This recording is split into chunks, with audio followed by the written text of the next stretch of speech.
Our guys are really locked in now that they got all their exams over with, and here a couple days before Christmas, a chance to kind of lock in, get a lot of good work in, and then we'll wrap up tomorrow. Have a really good one, good go in the morning. That's my expectation, and then we'll get our guys home for Christmas. Just do want to confirm that Kalen DeBoer will be calling the offense in the bowl game. You know, it's something we've been working towards, and we're hoping to be able to have done, and both sides work together to make that a possibility. So really appreciate that, and he wants to finish well here and finish what we started. So I'm excited for that for sure, and I know our players are as well. Questions? Well, I guess what kind of went into getting that confirmed, and what kind Yeah, of just, you know, you both ADs supportive, you know, and I always want to make sure, you know, my whole philosophy is I want to, you know, support our guys, whether it's our players, coaches. You know, this is obviously a great thing for him, a great opportunity for him, but you know, selfishly, you'd like to be able to keep him here for the remainder of our time, but you know, I've been in those situations with other staffs. I've been in with my own self, you know, not as a head coach, but you know, going to another staff, and where I've actually not coached in a bowl game in the past because of that, and just the demands of the new job, and you don't want to take away from that either. So, but at the same time, so what it goes into is basically just good communication with both sides, and just sitting down, talking it through, and making it work. So we're, you know, give and take on both sides, and allow him to be able to do the things he needs to do there. And then, but the timing of the bowl is good. You know, there's just some, I think it helped both sides be able to make it work, and so excited about that. We talked about the prep and starting to look at Tennessee. Mm-hmm. How many days in are you? And then Well, we, you know, the whole philosophy is to be able to have the week. You know, when we say week, you know, I think about a normal Tuesday, Wednesday, Thursday progression. I'd like to get one of those full in before you go to the bowl site. And some bowl sites, when you go, you don't get a full week when you get there, but we do get that at this particular bowl. So we'll have a full week at the bowl site. And so this is really day 2 for us. We'll have day 3 tomorrow.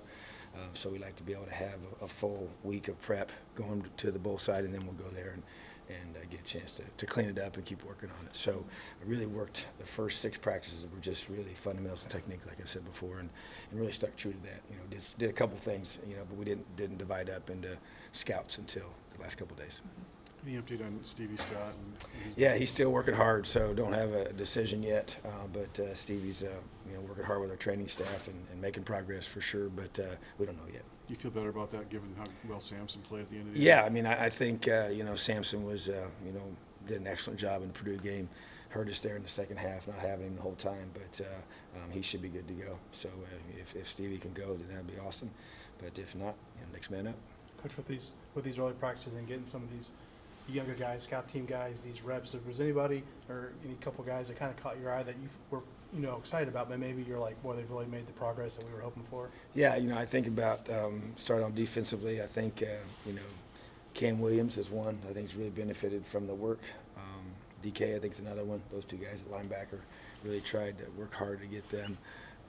You know, as true freshmen, guys that don't get a ton of reps. They work on the scout team, you know, throughout the season. And even though DK's played on special teams, it's not the same with your reads and all. So, but I thought those 2 guys really improved a lot and really benefited from that. I think, you know, you continue, you know, I just think our whole defensive line, that whole group, all those freshmen, you know, without naming them in particular guys, I think they really benefited from all those reps that we need from that group. And then offensively, I think the receiver corps, you know, really benefited for sure. Just learning the offense. You know, they do a lot of scout work, and you know, we kind of, as a staff, it's one thing to follow a card, you know, and go make plays when you're, you know, tells you where to go. Then you have to, you know the call, know the splits, how you're supposed to, you know, adjust your route versus the coverage and all those different things, and then catch the football, you know. And so I think that's where it gets, everything changes, you know. So, but, you know, I just think Jordan Jakes is a guy that's got such a high ceiling, you know, so much potential. And when he really locks in, and we see one thing, you know, he's a scout player, you know,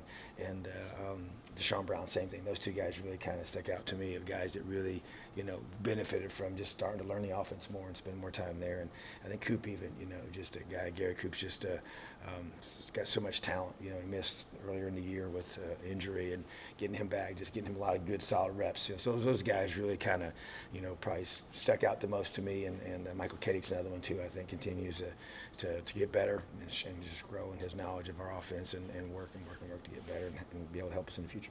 Just goes back to during the season, but after the Northwestern game when Michael went down, Michael Penix, What did you see, or were you pleased what you saw from Jack Tuttle from that point? I mean, as far as moving to that number 2 role and just kind of his mindset from that point forward? Yeah, he's really, I think he's improved a lot. I think, Kalen DeBoer would agree with that assessment, and obviously he's got a lot more reps, which that helps, first of all. But I think just knowing that, hey, you're one snap away from being the guy, and I think that, just continue to learn the offense, confidence in his reads and his throws, and even just watching him today, he's making a lot of good throws, and just continues to improve and get better. But I think the sense of urgency definitely was heightened, after the Northwestern game, and it's been good to see him, because he could be playing in the bowl game.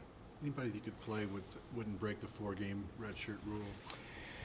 Yeah, we got a couple guys that we got to be careful with, so we're just kind of go through, and we would never play a guy just to play him in the bowl game, if he's already played, if he's only played 4, then we're going to keep him at 4, and so I think that's kind of the rule that we have. So we got a couple guys in that mode, but some guys that we've already played, we pretty much have that decided. So that's pretty much, already been established. I know one guy, CJ Person, I think he's played in 4, and some of that was because you guys got banged up a little bit during the season. Obviously, there'd be a plan in place if CO or DMAC went down and you had to move somebody into that nose tackle spot. Sure, and we got several guys right now. We're trying to work through all that to be able to maximize our guys' time here in the roster. You kind of talked about it earlier this month, but what kind of went into selecting the practice site for the bowl game? The practice site, well, pretty much the hosts, people there set that all up for us, and so we don't really have a lot to say so in that. We do get a chance to go down and see it, and then obviously it's a place that they use usually previous years, and try to find the best spot that's not too far away, that gives you a surface that's going to be consistent with what you're playing on. That's another big variable, and then just being able to have the means to be able to, house everything you need to be able to do. So, but it's a good venue, beautiful facility that we're going to be staying in there in Jacksonville. So yeah, it's a first-class bowl. It's right by the beach, I think. Yes, right there on the ocean. So a little bit different view than we're used to having. So yeah, it's I think all of our players have oceanfront views, so that's pretty cool. With that, how do you keep your players focused when you're surrounded by playing in an NFL stadium? You got the beach right outside your hotel window. Good point. No, I just think we definitely have already talked about it, and just trying to emphasize the purpose of the trip, and yeah, there's no question it's a great reward for the season that we've had and all the hard work that they've done, but they all know, once again, one of our goals coming into the season was to win our bowl game, not just to make it. So I think that, but you have to keep in mind, we're a young football team. I had our guys stand up that have been to a bowl game, and there's only 7 that actually played in one, and there's a few more that got to go to San Francisco.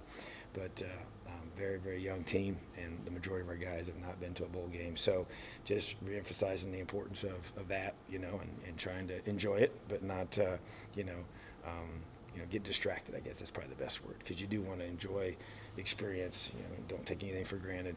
I want our guys to really appreciate what they've been given, and also, realize that, to whom much is given, much is required in regards to how you prepare to play. Our goal is to play our best. We've got to play our best football to beat Tennessee. So it's going to take, and that's what I expect us to do, and maximize all these extra practice reps we've gotten before we leave for the bowl side, and then as well as when we get down there. Obviously, you guys are getting more into Tennessee. I mean, they've watched now. I mean, do they see the speed, athleticism, all of that on tape? Yeah, it's pretty obvious. Even when we watch special teams, I sit on every special teams meeting, and their speed shows up in those that part of the game as well, probably more so than anything else, because the amount of space is involved, and just I think the amount of skill guys that they play. They play a lot of receivers on special teams. It kind of sticks out, which is something that it's a big deal. That's why it's one of my philosophies too. You put your best players on special teams, and they've got a big, almost all the receivers are on special teams, and making plays on special teams. I'm not just catching kicks and punts. I'm talking about covering kicks and covering punts, and being guys in the front line, on the punt cover team, and guys that are doing a good job of being physical and playing in space. So yeah, it's you don't have to watch too many reps to realize that this is a good football team, and a lot of talent.